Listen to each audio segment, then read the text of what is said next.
दोस्तों नमस्कार, स्वागत है आपका यूट्यूब चैनल एबी टेक में। दोस्तों इस वीडियो में हम बात करेंगे यूपी टेट 2026 का फॉर्म एपियरिंग वाले छात्र कैसे भरेंगे। इसके पहले एक वीडियो बनाया था हमने जिसमें हमने पास्ट छात्रों के लिए पूरा प्रोसेस दिखाया हुआ है। हमारे यूट्यूब चैनल पर वो वीडियो अवेलेबल, आप उसको देखिए।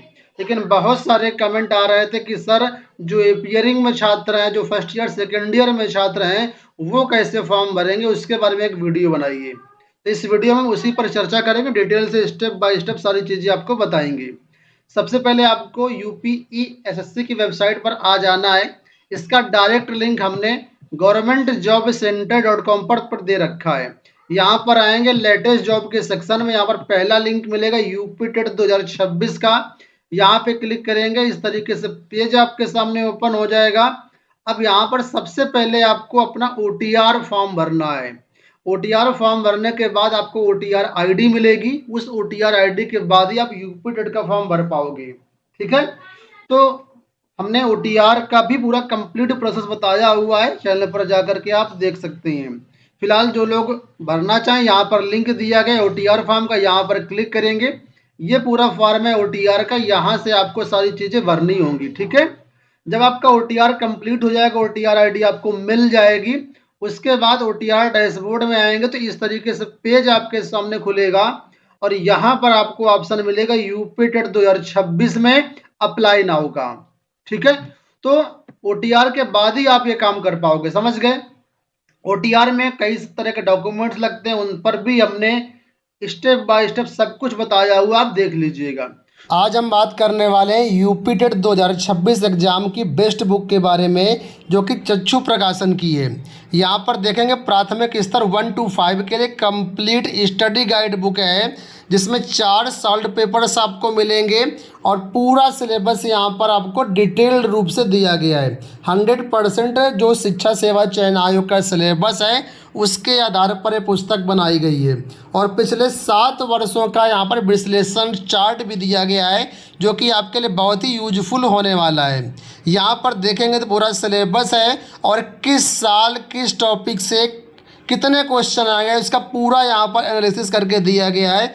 ये आपके लिए बहुत ही यूजफुल होने वाला है। पुस्तक की भाषा काफ़ी आसान है, सारी चीज़ें बारीकी से आप यहाँ पर समझ सकते हैं और अपनी तैयारी कर सकते हैं। गाइड बुक के अलावा इनकी अलग अलग विषयों की भी बुक आती हैं और प्रैक्टिस सेट भी आते हैं, तो अपनी बेहतरीन तैयारी करने के लिए इनको भी ज़रूर परचेज करें। इन सभी बुक्स का लिंक डिस्क्रिप्शन बॉक्स में और पिंड कमेंट में दे दिया है। आप घर बैठे online website Amazon, Flipkart, Meesho या चक्षुबुक्स.com से परचेज कर सकते हैं। फिलहाल अब आगे हम बात करते हैं कि कैसे हम ओटीआर फॉर्म भरेंगे, समझ गए। तो यहाँ पर देखिए अप्लाई नाउ का बटन मिलेगा, यहाँ पर क्लिक करते हैं। अब यहाँ पर देखिए सबसे पहले ये पूछ रहा है कि आप किस लेवल के लिए आवेदन करना चाह रहे हैं, 1 to 5 यानी प्राइमरी के लिए, या अपर प्राइमरी 6 to 8 के लिए, या बोथ पेपर 1 एंड पेपर 2 के लिए। तो यहाँ पर मैं आपको बोथ करके दिखा रहा हूँ ताकि मैं आपको प्राइमरी का भी समझा पाऊँ और जूनियर का भी समझा पाऊँ, दोनों समझा पाऊँ मैं आपको। ठीक है, तो यहाँ पर बोथ कर देते हैं हम।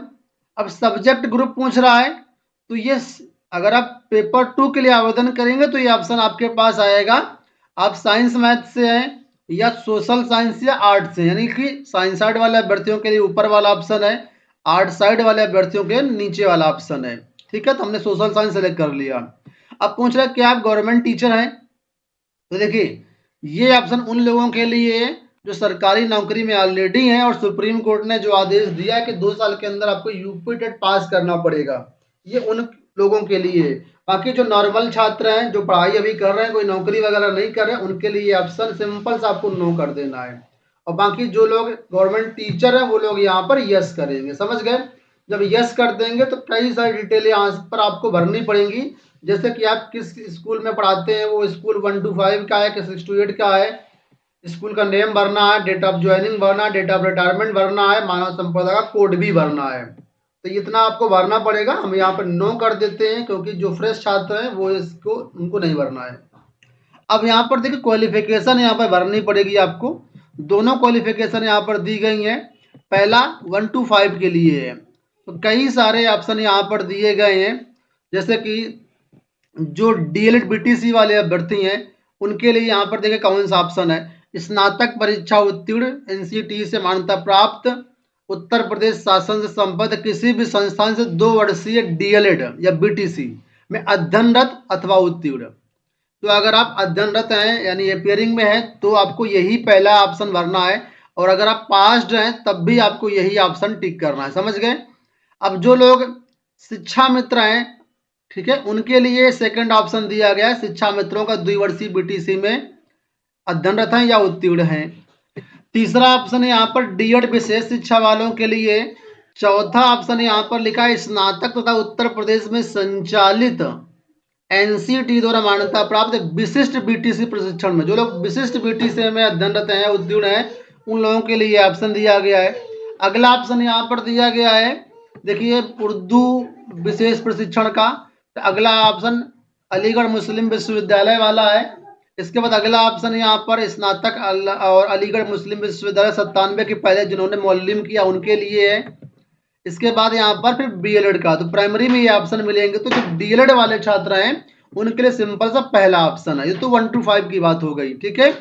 अब यहाँ पर हम जाएंगे दूसरे वाले ऑप्शन में। यहाँ पर देखिए नीचे आएंगे थोड़ा सा, तो यहाँ पर पूछ रहा है कि जो आप बीएड या डीएलएड कर रहे हैं, खासतौर पर डीएलएड, क्योंकि 1 to 5 के लिए डीएलएड ही एलिजिबल है। तो ये जो डीएलएड कर रहे हैं उसके बारे में कुछ डिटेल्स आपसे पूछ रहा है कि किस यूनिवर्सिटी से कर रहे हैं। तो जो भी आपकी यूनिवर्सिटी है वो यूनिवर्सिटी का यहाँ पर सिंपल सा नाम आपको टाइप कर देना है। समझ गए। इसके बाद यहाँ पर देखिए पूछ रहा है क्वालिफिकेशन स्टेटस। तो यहाँ पर 2 ऑप्शन है, पास्ड और परसुइंग। तो अगर आप पास हैं तो पास्ड भरेंगे, लेकिन जो एपियरिंग वाले छात्र हैं उनको यहाँ पर परसुइंग भरना है। समझ गए। अब जब परसुइंग भर देंगे तो यहाँ पर आगे पूछा एक्सपेक्टेड डेट ऑफ ग्रेजुएशन। तो यहाँ पर देखिए ग्रेजुएशन की डेट आपसे पूछ रहा है, ठीक है। साफ तौर पर लिखा ग्रेजुएशन की एक्सपेक्टेड डेट क्या है आपकी। तो जाहिर सी बात है अगर आप ये कर रहे हैं तो बीटीसी कर रहे हैं तो ग्रेजुएशन तो आपका कंप्लीट हो ही गया होगा, ठीक है। तो यहाँ पर ग्रेजुएशन की आप कंप्लीशन डेट यानी 3rd ईयर की जो मार्कशीट है उसमें आपका जो है ये आप डाल सकते हैं। समझ ले, जो भी आपकी पासिंग डेट पड़ी होगी मार्कशीट में वो आप डेट यहाँ पर डाल दीजिए, मंथ डाल दीजिए, और ईयर यहाँ पर दिया गया है तो ईयर आप सेलेक्ट कर लीजिए। मान लीजिए आप 2026 में ही ग्रेजुएशन पास हो रहे हैं या 2025 में पास आउट हैं, तो जो भी आपके ऊपर अप्लीकेबल, देखिए 2025 का ऑप्शन है, 2026 डालना पड़ेगा। यहाँ पर ग्रेजुएशन का पूछ रहा है, यहाँ पर देखिए ध्यान समझिएगा, ग्रेजुएशन की डिटेल यहाँ पर जो है पूछ रहा है आपसे, तो वो डेट आपको यहाँ पर डालनी है। समझ गए इतना। अब 6 to 8 में आइए। जो लोग 6 to 8 में आवेदन करेंगे तो कई सारी क्वालिफिकेशन यहाँ पर दी गई है।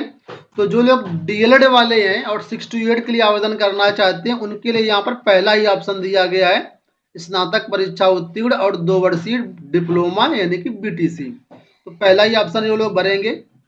मान लीजिए जो लोग बीएड में हैं और एपियरिंग में है तो बीएड वालों के लिए यहाँ पर सेकेंड ऑप्शन है, ठीक है। न्यूनतम 50% अंकों के साथ स्नातक और परास्नातक हैं और बीएड में अध्ययनरत हैं या उत्तीर्ण हैं।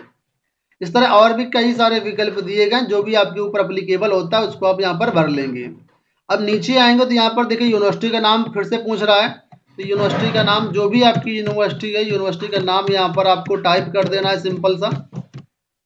मैं यहाँ पर डेमो के लिए आपको दिखा रहा हूँ कानपुर यूनिवर्सिटी का नाम भर के। अब ये क्वालिफिकेशन आपके पास है या पास है, परसुइंग है। तो अगर आप एपियरिंग में तो यहाँ परसुइंग भर देंगे। फिर यहाँ पर पूछ रहा है कि एक्सपेक्टेड डेट ऑफ ग्रेजुएशन, तो ग्रेजुएशन की डेट फिर से यहाँ पर डालनी है, जो भी आपकी ग्रेजुएशन की डेट होगी, ठीक है। और ईयर में यहाँ पर 2026 का ऑप्शन आपको मिलेगा, तो 2026 यहाँ पर आपको डाल देना, सिंपल सा ऐसे। अब यहाँ पर मार्क्स ऑब्टेन्ड और टोटल मार्क्स पूछ रहा है, ठीक है। तो ये जो मार्क्स ऑब्टेन्ड और टोटल मार्क्स पूछ रहा है ये यहाँ पर आपको ग्रेजुएशन का ही डाल देना है, क्योंकि यहाँ पर सारी चीजें ग्रेजुएशन की ही हैं, ठीक है। तो यहाँ पर आपको जो है ग्रेजुएशन में जितने भी आपके मार्क्स हैं, जो भी आपका पूर्णांक है, सिंपल सा वो यहाँ पर आप डाल देंगे, ठीक है, इस तरीके से। तो ये ले लेगा, समझ गए। तो ये काम यहाँ पर आपको करना है। अब यहाँ पर एक चीज मैं आपको बता दूं कि जब आप फर्स्ट ईयर में है, सेकेंड ईयर में है, डीएलएड या बीएड में किसी के भी, तो आपको करना क्या है दोस्तों, यहाँ पर जो डिटेल देनी है आपको ग्रेजुएशन की ही डिटेल देनी है, ठीक है। और क्वालिफिकेशन स्टेटस में बीएड या डीएड जो परसुइंग है तो वो यहाँ पर परसुइंग आपको दिखा देना है। तो कुल मिलाकर के आपका ये हुआ कि बीएड या डीएड का कोई भी यहाँ पर आपको जो है एंट्री नहीं करना है।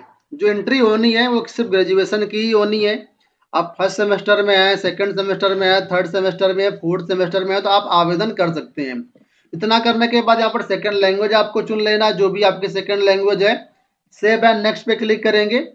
अब यहाँ पर देखिए आगे, यहाँ पर अब आप सोच रहे हो कि मार्कशीट कैसे अपलोड होगी हमारी, तो यहाँ पर पूछ रहा है देखिए, प्राइमरी के लिए एसेंशियल क्वालिफिकेशन मार्कशीट 2 वर्षीय डीएलएड बीटीसी ये पूछ रहा है यहाँ से। तो यहाँ पर आपको पीडीएफ अपलोड करने के लिए बोल रहा है। इसके बाद अपर प्राइमरी के लिए हमने यहाँ पर दिखाया है आपको, तो यहाँ पर देखिए पूछ रहा है ये। तो कुल मिलाकर के यहाँ पर कौन सी मार्कशीट अपलोड होगी जब आपके पास कोई मार्कशीट ही नहीं है अभी, क्योंकि आप एपी रिंग में है। तो ध्यान से समझेंगे तो यहाँ पर क्या लिखा है, upload your latest semester marksheet, ठीक है। लेटेस्ट सेमेस्टर की जो मार्कशीट है वो यहाँ पर आपको अपलोड करनी है। अब लेटेस्ट सेमेस्टर का क्या मतलब है, मतलब दोस्तों ये है कि मान लीजिए आप फाइनल ईयर में है, ठीक है। फाइनल ईयर में है तो जो भी फर्स्ट ईयर की मार्कशीट होगी वो यहाँ पर आपको अपलोड कर देनी है। मान लीजिए आप फाइनल ईयर में नहीं, फर्स्ट ईयर में ही है, तो सेमेस्टर वाइज सिस्टम आपका है यहाँ पर। तो सेमेस्टर वाइज सिस्टम है, तो जब मान लीजिए आप सेकेंड सेमेस्टर में है तो यहाँ पर आपको फर्स्ट सेमेस्टर की मार्कशीट अपलोड कर देनी है।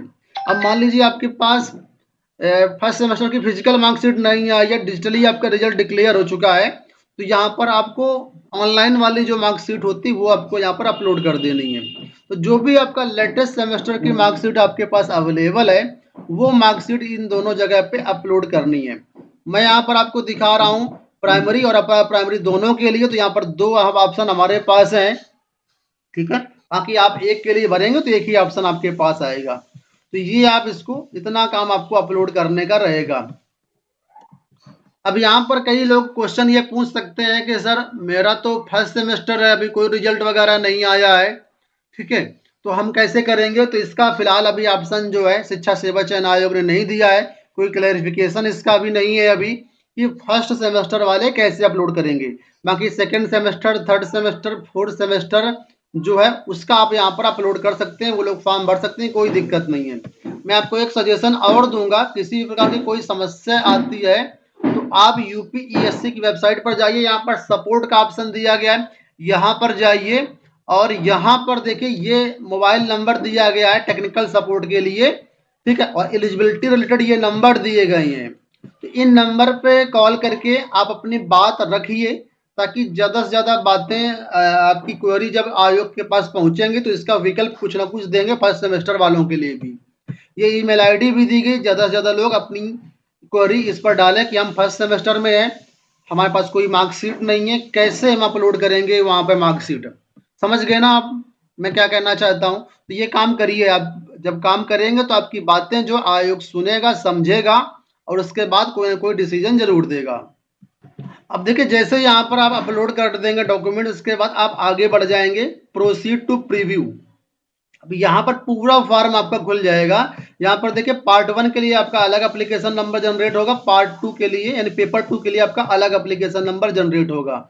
अब यहाँ पर सारी डिटेल्स हैं, आप अपने एप्लीकेशन को वेरीफाई कर लीजिए, सब कुछ सही है, तब आप आगे बढ़ेंगे यहाँ पर और I agree to above declaration यहाँ पर टिक करके आप यहाँ पर जो है आगे confirm and proceed to payment आप यहाँ पे क्लिक करेंगे। देखिए आप फीस पेमेंट करने के बाद आगे पूरा फॉर्म अपना भर सकते हैं दोस्तों। तो उम्मीद करेंगे वीडियो पसंद आया हो, कहीं पर कोई क्वेरी हो अगर तो कमेंट बॉक्स में जरूर पूछना। इस वीडियो में इतना ही, धन्यवाद।